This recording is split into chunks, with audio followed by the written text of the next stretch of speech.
Yo, Marklisi. Tiya, patawad anak. Yan, wala ka sa akin. Lalo mo tuloy ka.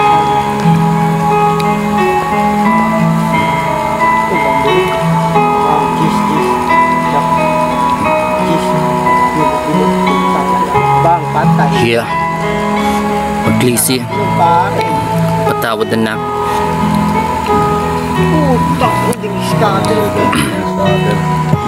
Ako'y isang inang hindang gawin ng lakat dahil di ko kaya na pumapatak mga luha sa mga mata dahil mahal na makal ko kayo, di na magbabago yung sinta para sa aking mga anak. Gagawin ko ang lahat kahit ilang beses pawis ko ay pumatak dahil sa landas ko na tinahak dahil balak kung mabigyan kayo ng magandang binabukasan. Kaya mga luha sa mata ay aking pupunasan, mga sugat sa paa ay aking lulunasan dahil di ko kayang wakasan ng iyong mga pangarap. Sana lang makanap ko ang sagot sa mga katanungan dahil nasa tenga ko marami na nagbubulungan. Di ko na kaya ang problema kundi nadala dahil sa inyong anak ako ay lumalakas pa pero bumaba ka sa aking mga mata. Ang mga luha araw-araw dahil di ko kayang makikita na kayo ay bumubuno ang inyong mundo dahil sa inyong ang mundo ko ay nabuo dahil sa aking mga manak dahil sa inyo ay nabuo ang aking mga pangarap dahil sa aking mga anak. At salamat dahil sa inyo ito ang landas kong tinahak.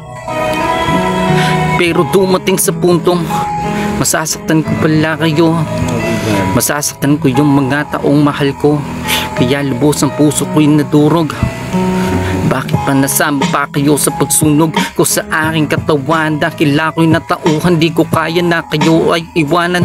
Di ko napigilan at bitawan ang salitang mahal ko kayo, kaya napunta na kayo sa piling ni Aba. Pero ang sakit ay aking dama kaya kayo ay sinama ko na dahil di ko kaya na kayo'y mawalay dahil gusto ko na makasama ko kayo pang habang buhay kahit sa piling ni Aba, kahit nasakit ang aking nadama dahil kung hindi kayo kasama ay punong-puno pa ng kaba ang mga luha sa mata.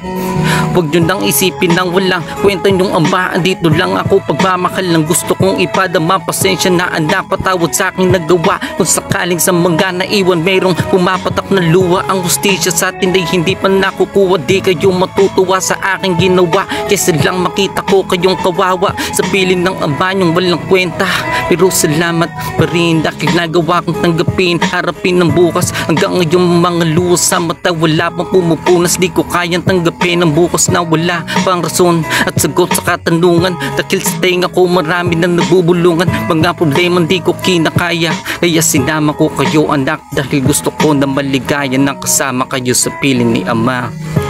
Patawad anak, patawad anak kung mga luha ay pumapatak.